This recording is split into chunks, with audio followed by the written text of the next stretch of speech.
Still angry over the actions of the white-haired man, Jill stormed after him, but he disappeared into the night with no indication as to where he could have gone. She cursed under her breath and looked around. She stumbled into a back alley of sorts. The rear of the garage was to her right, and down the alley of her left was just a junction. Turning right and left, she could hear dogs barking nearby. Down the alley, perhaps it would be the sound of substation. "I swear I got a bad feeling about that guy," Jill muttered to Mirtro as she kept her eyes scanning about. Her senses flared and the big cased-out bastard was around. Thankfully, she did not sense his presence near her, so perhaps she'd lost him for now. Good, now she could focus on her other duties. Followed the alleyway. She stopped at the junction to see the right-hand alley was blocked. Around the left bend was the fenced area that probably car parked of sorts. Some zombified dogs were scratching at the metal fencing, but it held up. Up ahead she could see the substation sparking in the darkness. The power lines attached to it do not appear to be active. Someone must have shut down the power during the attack. Terrific. Guess Carlos was right. I'll need to restore power somehow. I doubt it'll be easy as flipping a switch. She muttered to herself as she carried up out of the alley towards the substation's entrance. She passed through the open gate and walked through the door, pushing it open.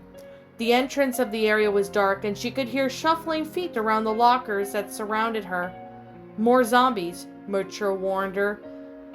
Jill nodded to herself and kept her hand on her gun, ready for another undead encounter. Moments later, a few of them shuffled out of the darkness towards her, one on each side, and two more coming down the metal staircase.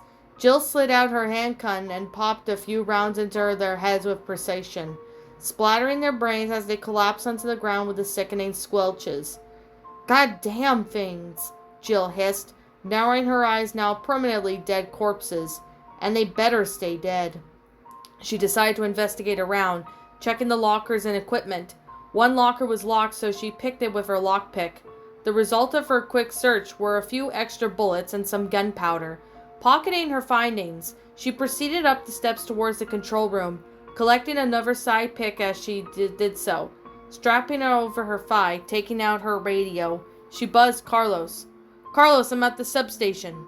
"Great. Now you just gotta switch everything on. The breaker switches are probably tripped, so you'll have to manually restore power." "Good luck, Super Cop." "Whatever."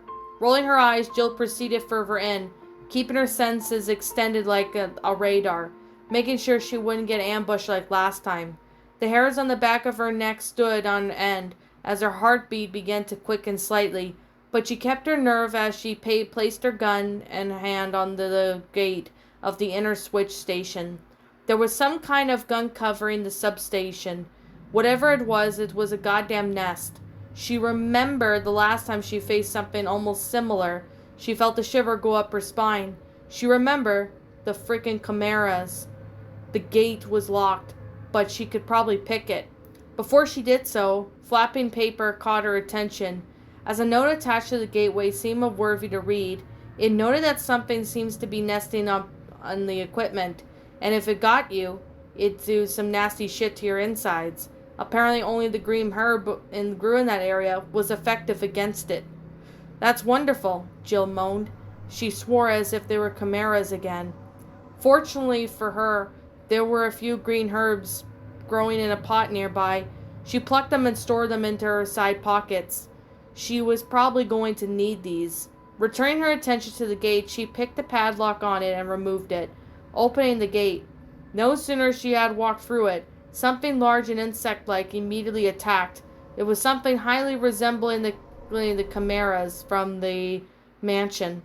It grabbed her with two of its appendages, with Jill struggling furiously to get them off, then just shoved a tentacle down her throat, pumping parasites into her body. Jill at this point had begun to panic, trying not to swallow, but the parasite-like monster did not give her much of a choice as it fed its devouring young. It then retracted its tentacle and scurried off, while Jill hijacked and coughed, trying to bring up the bugs. "Ugh, gross!" she swore loudly, realizing the parasites were still inside her, and began to feast on her insides. Recalling the note, she stuffed the green herb into her mouth and chewed it. The enzymes of the herb reacted with the parasites, forcing them up and causing her to violently be sick, ejecting them. A huge blob of blood and mucus was thrown up in front of her, and Jill almost heaved again at the sight of the tiny cockroach-like bugs. But she managed to squash her nauseated and stomped on the ones that were still alive, crushing them into puddles of viscera, and wiped the off their boot. You better move fast and find those breaker boxes. You can't afford to let that happen again, Mucho warned her. Yeah, Jill managed to say after she coughed up the last part and of what she had was food earlier. She then opened the gate and headed inside, going to be at a jogging pace, to stay ahead of the creatures that might be lurking in the dark. Around her she could see large burrows on the wall, showing that those things had made nests. She could almost hear them creeping and ahead, and it was giving her goosebumps. She kept glancing around at the time as she thought of a few flashes of movement. The only source of light that illuminated the darkness were red lights from the exit signs, and a light that shined off as her deep aqua mirror. Several times she was attacked as she explored, rising a couple of breakers. She managed to avoid being grabbed again, shooting, punching, kicking, or whatever else she could do to keep them away from her. As she climbed the ladder up to the same scuffling, she found a corpse with a note written to a coworker, wishing he had taken some herbs with him, and hoping his friend made it out. Considering there was a big hole in his stomach where the parasites had chewed their way out, it was clear what happened to him. She sighed at the sight of another poor bastard caught up in his nightmare, but knew nothing that could be done now. She had to keep moving to get the remaining 2 breakers. One was nearby, just down another ladder. The last one had to be near the center, right in the middle of the hive. Ugh, that's just typical. Literally, I'm about to kick open this hornet's nest once I've activated the final breaker. No doubt that's probably going to bring that big bastard running, Jill muttered. She steeled herself and walked back to the nastiest cave-like structure she's ever seen. Flipping the nearby breaker, she proceeded deeper into the hive to find the last one. A blocked corridor suddenly burst open with a horrid squelch as more bugs hunted her. Having enough, Jill put away her handgun and took her assault rifle off of her shoulder. Fuck this. Eat lead, she barked, unleashing a stream of high-powered rounds into the horde of bugs, causing them to burst into car space and green slush. Gross! She said that again, quickly moving on before more showed up. She found the final breaker at the dead end, growing in annoyance knowing that it was an easy meal for the bugs if they surrounded her. Cautiously she snuck down the area towards the equipment, her boots barely making noise on the soft whatever stuff it was under her. She waited for a moment, but heard nothing. With some effort, she moved the rusty switch, activating the final breaker. Now she just needed to get back to the control room and push the power switch. It was going to be easier said than done, however. And sure enough, it was the last switched on. She heard shrieking and skittering from all around her, and Jill took out her mirror this time. Either way, from the noise of the power station that was going to be turned back on, or from the ruckus of the bugs were making, that thing hunting her was going to find her. So she decided, fuck it, and then just had the bugs swarmed. A powerful burst of wavery energy slammed against the swarm, excavationing them and turning them into watered-down goo. This is why I hate bugs. With that, she said, she ran for her life out of the switch station. She barely made it back out of the room, slamming shut on a few bugs, which exploded when hit forced by the gate. Breathing a sigh of relief, she headed back up the stairs into the control room, where she fiddled with a few settings before hitting the power switch. Enjoy that, she said with a degree of satisfaction, as the substation powered up and electrified the bug's nest, destroying it completely.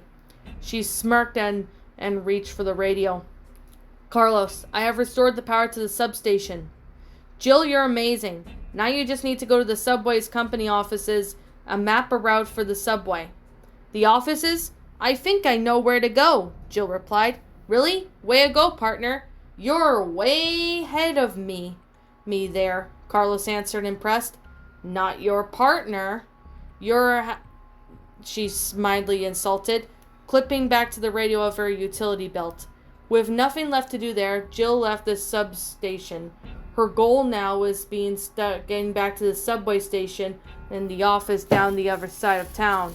However, when she traversed back towards the alley leading to the garage, a wall nearby building was smashed down as a trenchcoat hunter burst through.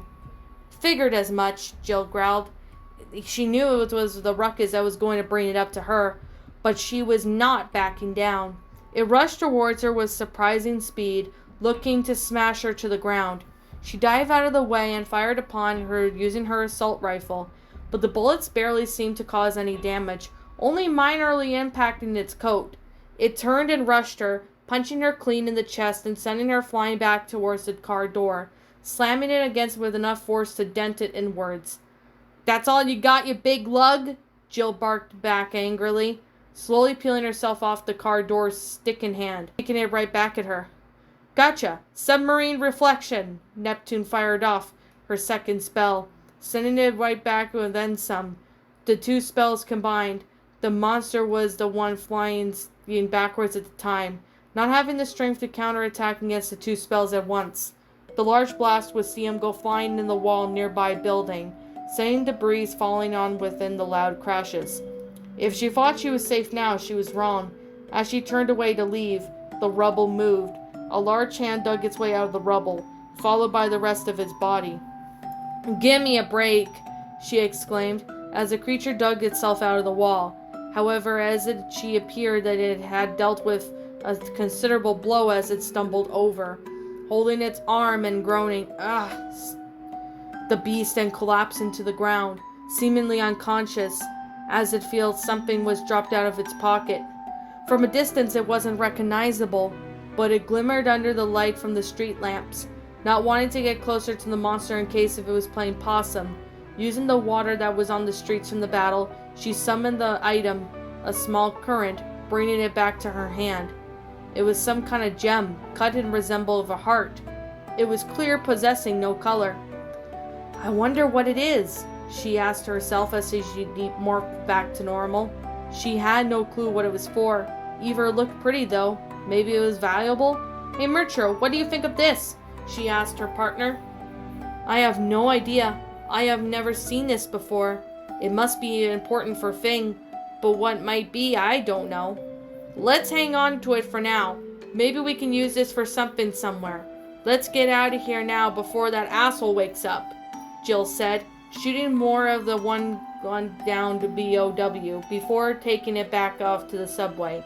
She then pulled up to her radio again. "Carlos, that monster found me. It's still here, hunting for STARS members. I have managed to take care of it for now, but it'll be roaming around again soon." "What? Jill, get back now. You can't kill that thing by yourself," Carlos replied. "Not until I get the subway back online," she refused, clipping the radio back on her belt. Returning to the garage, she made a quick check of her items, making sure she had ammo so she could avoid alerting the hunter. Using most of the gunpowder, she mixed together a few bullets, using scrap metal. Her assault rifle was low, so she switched for her shotgun. A few blasts up close ought to drop that bastard if he appeared again. Satisfied, she once more set out. The subway offices were not too far away, just behind the donut shop. She hoped that there weren't any more zombies infesting the streets on their way here. She was in luck. She exited out of the alleyway and back onto the main street. She saw it apparently empty, but there were even her luck ended. She made her way to the steps down to the donut shop. Fencing behind her was the blocking horde of zombies collapsed. The horde fell down upon each other, scrambled to get towards her to feed. "Oh, come on!" Jill sighed in exasperation. Even someone as tough couldn't keep this up forever. She was just one woman. But then gunshots ran out, and a few of the zombies dropped, tripping up the ones behind them, causing a chain reaction upon falling undead. Approaching from behind, she saw a familiar man in the yellow vest, forest cameo pants. "Need a hand, Jill? You kept waiting, huh?" "Brad? What are you doing here? I thought you were still at the RPD," Jill said as they retreated to safety from the donut shop. "I was, but that monster attacked it. A lot of officers are dead. We managed to beat it back, but we lost a couple good men and women. It could have finished us off, but it seems like something else caught its attention and just left. I guess it was you," he explained. Jill sighed in relief before jogging over to the two embraced. "It's good to see you kicking," she smiled, and even she held out the mirror so Brad could see Mutro, who waved and sported an equally relieved smile. "Someone else is happy to see you." "Yeah, well, don't get too hopeful." That's when Jill saw that Brad had a bandage around his left arm. "I got bit while trying to escape. I'm probably infected. I guess we aren't getting out of this together after all." "Don't say that!" Jill shook her head. Her relief quickly turned into horror. "I won't accept that. I promised we'd get out of there together." Are we still a team?" Brad asked seriously. "Always," she defiantly answered. "Then don't fuck up like I did. I'd follow you as long as I can, but if I show signs, you know what you have to do," he grimly said, having already understood the severity of the situation. It appeared that he already made peace with belief that he was going to die, either from a virus, a zombie, or that hunter. There was a small chance he might be able to immune, but it was very unlikely. "We'd better not waste any more time. The subway needs power, right? The offices have subway switchboard." "Right." Jill nodded to him and headed to the offices to get routes done. They were just across from the street from the donut shop. Out the back doors, so they left, crossed over, and entered the building. Jill had been there before, so it was familiar. She went straight down the corridor and ran to the switchboard. With the power supply of the substation, she could see the map of the subway routes, including those that were blocked. "Carlos, I made it towards switchboard. Give me a minute to figure this out." She spoke over the radio receiver. She didn't want him to respond before beginning to fiddle with the controls. It took several moments to figure out what the apprehensives meant, but she was eventually able to discern the only available route from downtown to Fox Park Station, where Carlos wanted them to go. "Carlos, I've plotted out a route for the subway. Power is restored." "Way to go, Super Cop. You continue to impress me. Head back there. I've got something I need to tell you." "Be right there," she replied, nodding to Brad, who nodded back. They left the office and began to make their way back. But just as they reached the end of the corridor, a figure approached it. It was a zombie, but something was different about it. Its head burst open to reveal something almost indescribable. It had a huge mouth, tentacles protruding from all over, and it was glowing a deep reddish orange. "What the hell is that?" Brad exclaimed upon seeing it. "Some kind of parasite. Could be from that monster," Jill wondered. She then held up a mirror so Mutro can see it. "What do you think?" "It appears to be a parasite, certainly. It seems that the monster hunting you is capable of infecting others with its own parasite, like transforming them into something else." "Oh, that's just great," Jill groaned. Just as when she thought that thing couldn't do any worse, this has to come up. This just keeps getting better and better. Her absent mind, thinking to her almost in trouble, she couldn't see the long-ass tentacle protruding from the parasitic zombie, landing towards her at speed. Brad did see it, however, and pushed her down, narrowly avoiding her being pierced by the spear-like tentacle. "Kill this thing, quickly," he said, shooting at it with his handgun. Jill wiped out her handgun with a few bullets and popped it to its dead and corpse to collapse onto the ground. "There we go," she sighed with relief, and nodded to Brad. "Thanks for the save, still. We better be careful from there. If that thing is infecting the other zombies, I hate to think of something that would do that to us." She shivered at that. Being a snack for another zombie was not something she wanted right now. "Let's keep moving. We need to get back to the subway, and the sooner the better." The two then walked on their way, keeping an eye out for any more parasitic zombies that may be lurking about. Jill looked back from time to time, checking on Brad to make sure he was all right, and not showing signs that he was slowly turning to a zombie, but she shook her head. No, she refused to believe that this was how Brad was going out. He deserved a better end. She promised that she'd get him out of the city, along with many survivors, no matter what. Not only that was her duty, but the member of the RPD. It was also her duty as a sailor soldier. She didn't want to let Brad die. Maybe there was a chance he could survive the virus inside him. Maybe he was immune, like she was. She lost too many of her friends and comrades. She refused to let another one be taken from her. Sadly, that was not to be, not that she knew yet. Pressing back from the donut shop again, as they opened the front doors, they were treated with the image of the hunter itself, infecting the zombie with its parasite. Now they knew exactly what created the weird zombie back there. Upon seeing both of them on the doorway, its eyes widened. It roared in anger or even excitement. They did not even know or don't even care. "Fuck!" Brad screamed as the trench-coated monster. He lumbered after them, towards them, surrounding the parasitic zombies. "We're so screwed!" Brad panicked, fumbling for his gun and dropping it. It bounced away from him and reached. "Run!" he shouted, turning back and sprinting out the back doors. "Brad, wait!" Jill hollered, and ran after him. Not wanting to lose him, she couldn't let that thing get to him. "God damn it, Brad, sometimes that chicken heart, I swear. So help me if that monster killed him." But she chased after him. The monster shoved its way past her in a burst of speed, knocking her to several tables, sending her fumbling over a booth. Brad screamed in terror as the creature caught up and grabbed him with his right hand, holding him up with one hand in chokehold. Jill scrambled out in time just to see the beast, forming its left hand again. "Jill, help!" Brad cried out, hoping she'd react in time. Alice, Jill was the only human, and her reaction speed, while still enhanced due to the part of Mitro, was too slow to save Brad. As she raised her weapon to fire, in that split second the monster spawned its tentacle from its left hand and slammed it into Brad's face, piercing all the way through its skull, killing him instantly. Then the BOW tossed the body right at Jill's feet.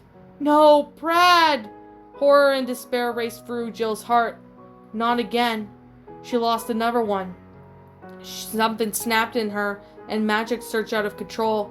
The pipes in the streets beneath her began to burst and ruptured, water gushing out and swirling around her in a protective ring, yet at the same time, lashing tentacles. Jill's eyes glowed brightly and raged pure, unadulterated hatred burned through her skull, covered her veil of sea green aurora.